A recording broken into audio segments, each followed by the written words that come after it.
Pythagoras.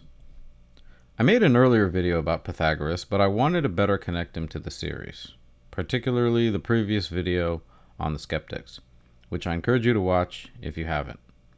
Now, the early skeptics believed this world was just subjective experiences, and there was no objective truth to discover. Senses are subjective, morality is relative. You may recall the dress. Is it white and gold? Is it shades of blue? Or is it some other color set altogether? What about the consumption of meat? Is it permissible to eat meat? If so, what kind? Or is it not permissible to eat it? Different answers, all based on personal or cultural dispositions. Therefore, none are authoritative.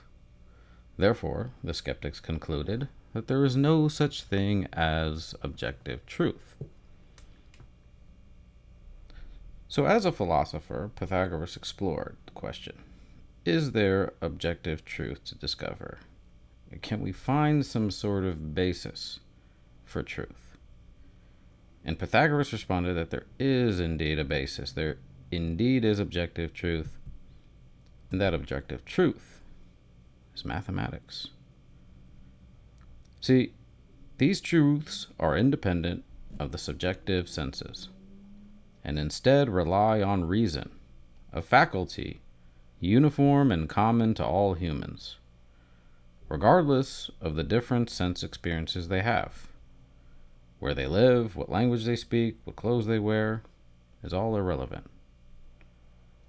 So if I show a classroom of students the dress, I will get different answers to its color. But if I teach students how to add and ask them, what's 5 plus 5? If they all properly use their reason, they will arrive at the same answer. Therefore, truth exists, and it's a priori. That means its validity is independent of our senses and experience, even if it follows experience. For example, I need the experience of someone to train me in math to know that 5 plus 5 equals 10. The experience includes seeing it written down or using objects like fingers or apples to count. But it's not the experience, or specifically the objects, that make 5 plus 5 equal 10. They're just props. Ultimately, it's the faculty of reason in your mind which transcends that subjective experience, that subjective sensory data. It is that which makes it true. Numbers like 5 and 10 don't actually exist to our senses. Numbers are invisible. We make representations of them, but that's all they are. That's why they can be represented in different languages with different symbols and objects, and the truth remains the same. I could write 5 plus 5 equals 10 using ancient Egyptian numbers and symbols, Aztec ones, a series of dots. I could also just count two groups of cows or people or apples. I still reach the conclusion of 10 despite the fact that the data of our senses in each case are completely different. Your senses see objects, but it's your reason that sees or calculates the number. We also know math is a priori truth because students will go on to answer math problems that they've never experienced before. A student can answer 5 plus 10 correctly the first time they see it, even if they've never seen the problem before. Anyone who has done math homework knows that. Math, therefore, is the objective reality that exists beyond what our subjective senses show us. Reason is our portal to that reality. Reason allows us to travel beyond the world of appearances and access truth. And since every human possesses reason, everyone has the door to reality. However, choosing to open it is another matter.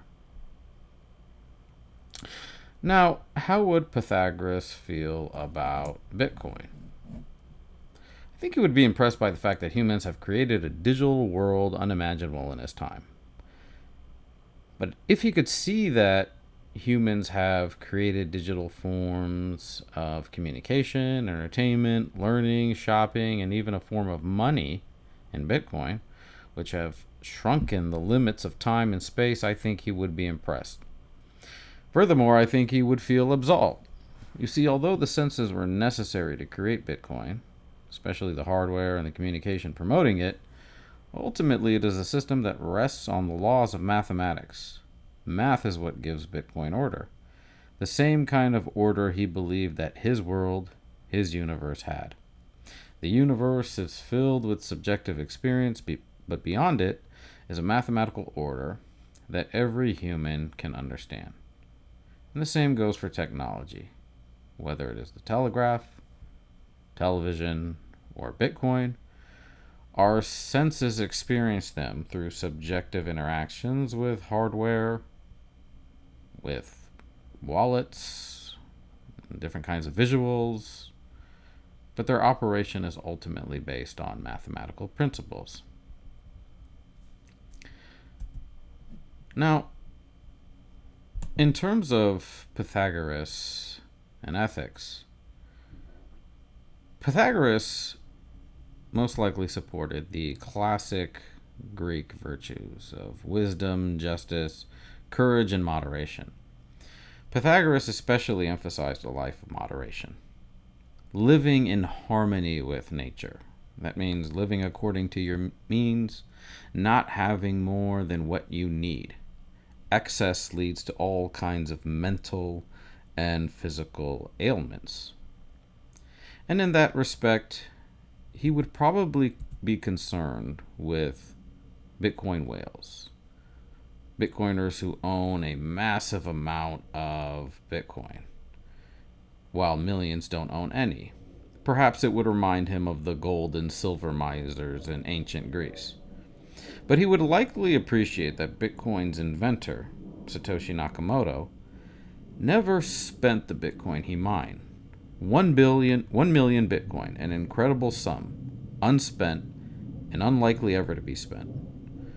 Pythagoras would likely approve of that self-restraint, that resistance in the face of incredible temptation, a courageous and wise choice for justice and moderation.